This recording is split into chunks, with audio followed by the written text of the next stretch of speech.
एक फसल का त्याग करने के लिए तैयार रहे किसान, राकेश टिकैत। भारतीय किसान यूनियन के नेता राकेश टिकैत ने गुरुवार को कहा कि जब तक किसान कानून वापस नहीं लिए जाते तब तक वे घर नहीं लौटेंगे। उन्होंने कहा किसान समुदाय को आंदोलन जारी रखने के लिए एक फसल का त्याग करने के लिए भी तैयार रहना चाहिए। सरकार कह रही है कि किसान गेहूं की फसल की कटाई के लिए गांव में लौट आएंगे। यदि आवश्यक हो तो आपको एक फसल का त्याग करने के लिए तैयार रहना चाहिए। अपनी खड़ी फसल में को आग लगाने के लिए तैयार करना चाहिए, टिकैत ने ऐसा कहा। बाबा रामदेव की पतंजलि आयुर्वेद का दावा, कोविड-19 के लिए पहली साक्ष्य आधारित दवा। बाबा रामदेव ने कोविड-19 के लिए पतंजलि की सबूत आधारित दवा लॉन्च की। आइए जानते हैं क्या है मामला। पतंजलि ने दावा किया है कि दवा को WHO द्वारा कोरोना के लिए आयुर्वेदिक दवा के रूप में मान्यता दे दी है। पतंजलि आयुर्वेद ने शुक्रवार को कोविड-19 के लिए पहली सबूत आधारित दवा कहा जाता है। पतंजलि के एक बयान में दावा किया गया है कि इस दवा को कोरो के लिए आयुर्वेद दवा के रूप में WHO द्वारा मान्यता प्रदान की गई है। बाबा रामदेव ने आज ही के दिन एक वैज्ञानिक शोध पत्र जारी किया।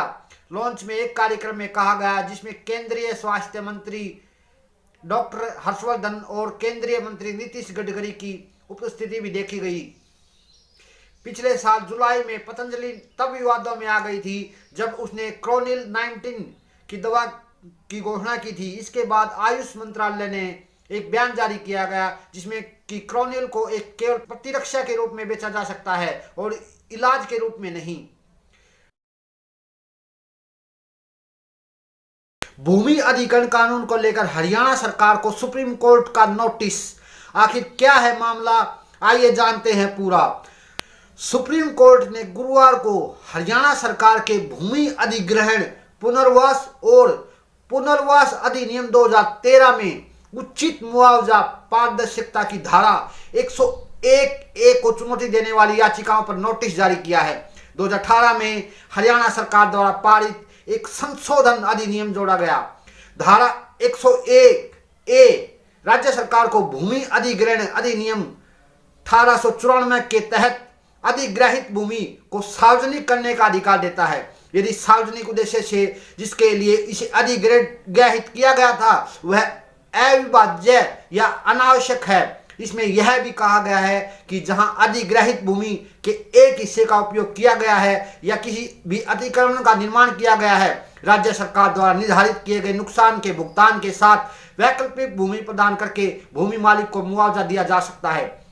भारत के मुख्य न्यायाधीश ASA बोबडे की अध्यक्षता वाली खंडपीठ ने हरियाणा राज्य से उन याचिकाओं पर जवाब देने के लिए कहा जिन्होंने राज्य सरकार को भूमि अधिसूचित करने के लिए दी गई एक तरफा शक्ति पर सवाल उठाया था। याचिकाकर्ताओं ने दलील दी कि धारा 101A के सम्मेलन में से राज्य सरकार द्वारा प्रदत्त शक्तियां मनमाना और अनुचित था। भूमि अधिग्रहण पुनर्वास और पुनर्वास हरियाणा संशोधन अधिनियम में उचित मुआवजा और पारदर्शिता का संशोधन अधिकार हरियाणा सरकार के लिए एक शोध के रूप में आया है जो और उन परियोजनाओं के लिए अधिग्रहित की गई भूमि के हरियाणा सरकार के विजिडेंट नोटिफिकेशन में शामिल नहीं है, वर्षों से बंद। यह अधिनियम उन किसानों के खिलाफ राज्य सरकार को एक ऊपरी हाथ देता है जो राज्य भर में कई प्रमुख परियोजनाओं के निष्पादन में देरी कर रहे थे। इसका उद्देश्य मौजूदा कानून में कुछ लुकने का हटाना था जिसका विकास परियोजनाओं को पटरी से उतारने के लिए कथित तौर पर शोषण किया गया था। राज्य को इस तरह के संशोधन की आवश्यकता महसूस हुई क्योंकि मौजूदा प्रावधान उन किसानों को भूमि की वापसी के लिए प्रदान नहीं करते थे जिसकी जमीन कई साल पहले परियोजनाओं के लिए अधिग्रहित की गई थी। नए अधिनियम को अधिसूचित करने के बाद हरियाणा सरकार ने दादूपुर नलवी नहर के लिए अधिग्रहित 1019 एकड़ के लिए डी नोटिफिकेशन प्रक्रिया को गति देने का काम किया था। बड़े स्तर पर सोना और चांदी खरीदने की चाहत रखने वालों के लिए ऐसा करने का शायद बहुत अच्छा समय है। हालांकि सोने की कीमतों में गुरुवार को मामूली वृद्धि हुई। पीली धातु की कीमतें अगस्त की तुलना में 11,000 रुपये कम हैं। 7 अगस्त को सोने की कीमत में रिकॉर्ड 16वें स्तर में राष्ट्रीय राजधानी क्षेत्र में 57,008 रुपये प्रति 10 ग्राम के उच्च स्तर पर रिकॉर्ड किया गया था। चांदी ने भी अपनी तेजी का रुख जारी रखा, जिसका भाव रिकॉर्ड ऊंचाई 77,840 रुपये प्रति किलोग्राम था। HDFC सिक्योरिटी के अनुसार राष्ट्रीय राजधानी में सोने की कीमतें गुरुवार को 320 रुपये घटकर 45,867 रुपये प्रति 10 ग्राम हो गई थी। पिछले कारोबार में कीमती धातु 46,187 रुपये प्रति 10 ग्राम पर बंद हुई। हालांकि चांदी पिछले कारोबार में 68,255 रुपये प्रति किलोग्राम से 28 रुपये बढ़कर 68,283 रुपये प्रति किलोग्राम हो गई थी।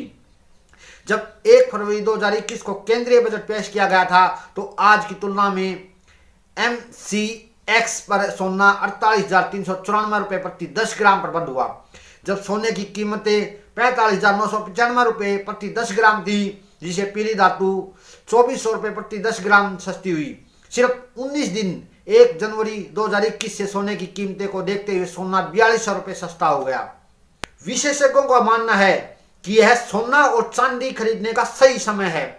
46,000 रुपये प्रति 10 ग्राम के निचले फिसलने से MCX पर सोने की कीमतें मई 2020 के स्तर पर आ गई हैं। प्रधानमंत्री किसान निधि योजना की 8वीं किस्त जारी करेगा। 25 दिसंबर 2020 को कार्यक्रम के तहत 7वीं किस्त जारी की गई थी।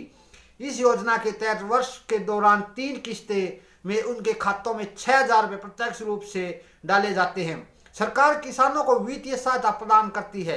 जुलाई 2020 तक लगभग 2.05 मिलियन किसान, जिन्हें इस योजना में शामिल किया जाना था, के तहत भुगतान अर्जित किया गया था। यह योजना 2019 के अंतरिम केंद्रीय बजट के दौरान इस योजना को केंद्रीय मंत्री पीयूष गोयल द्वारा पेश किया गया था।